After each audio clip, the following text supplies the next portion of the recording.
Immediately, the U.S. Navy launched a full investigation. Some officers suspected sabotage. Others feared an assassination attempt. USS William D. Porter was isolated, and its entire crew was interrogated. Every system was checked. Every order was reviewed. Every detail was analyzed. But the truth was far simpler than anyone expected. There was no enemy agent, no conspiracy, no hidden attack, only human error. A single overlooked step had left a live torpedo inside the launcher. One mistake was enough to nearly change history. Under normal circumstances, the ship would have been removed from service. But the war was still ongoing, and the Navy needed every vessel. So USS William D. Porter was sent to the Pacific Theater. But its reputation had already spread across the fleet. Other sailors avoided it. Rumors followed it everywhere. Some called it unlucky. Others called it cursed. And yet, it continued to serve. What no one knew was that its story was not finished yet. Because in the Pacific, the ship would face even more chaos, and its final fate was still waiting to unfold. Panic erupted instantly on USS William D. Porter. Radio operators tried to send emergency warnings, but communication was restricted due to wartime security protocols. Every second was lost to delay. The torpedo kept closing in. With every passing moment, the situation became more critical. Finally, the captain made a decision that broke all protocol. He grabbed the radio and sent a direct warning to the fleet. A live torpedo was heading toward the president's ship. On the battleship, alarms immediately went off. There was no time to verify anything. The captain ordered an emergency maneuver. The massive ship began to turn slowly at first, then with full urgency. The torpedo kept coming. For a moment, it looked unavoidable. Then, at the very last second, the battleship shifted just enough. The torpedo missed. It exploded far behind them in the ocean. A wave of shock spread across the entire fleet. The president had narrowly escaped death, not from an enemy, but from one of his own escort ships.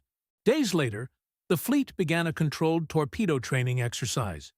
Everything was carefully planned and designed to be completely safe. Destroyers would simulate attacks using practice procedures, while larger ships acted as targets in a controlled environment. USS William D. Porter joined the exercise like every other ship. But beneath the routine, a deadly mistake had already been made. A live torpedo had not been removed from one of the launch tubes. No one checked it. No one noticed it. And no one realized that a real weapon was still armed inside the system. When the command was given to fire, everything activated normally. The crew followed procedure exactly as trained. But then, reality broke the simulation. A real torpedo launched into the ocean. At first, confusion spread through the ship. Some thought it was part of the drill. But within seconds, panic took over. This was not a simulation. This was a live weapon. And it was moving fast. Its target was not an enemy ship. It was the battleship carrying President Franklin D. Roosevelt. Not long after joining the fleet, something went wrong. During a routine operation, a depth charge accidentally fell from USS William D. Porter into the ocean. No enemy was present. No warning was given. But seconds later, a massive explosion erupted behind the entire fleet. The water exploded into the sky. Instantly, every ship in the convoy believed they were under attack by a German submarine. Alarms rang across the formation. Sailors rushed to battle stations. Weapons were prepared. The entire fleet shifted into full combat readiness within seconds. For several minutes, chaos spread across the ocean. Commanders prepared for battle against an invisible enemy hiding beneath the waves. Then, the truth was revealed. There was no enemy submarine. The explosion had been caused by USS William D. Porter itself. A single mistake had triggered panic across an entire fleet. Most assumed it was just bad luck, an accident that would not happen again.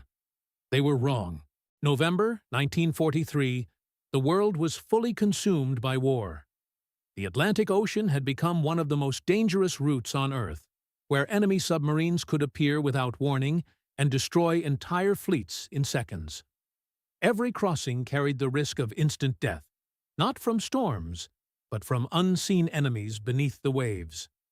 During this time, the United States was preparing a mission so important that its outcome could influence the entire war.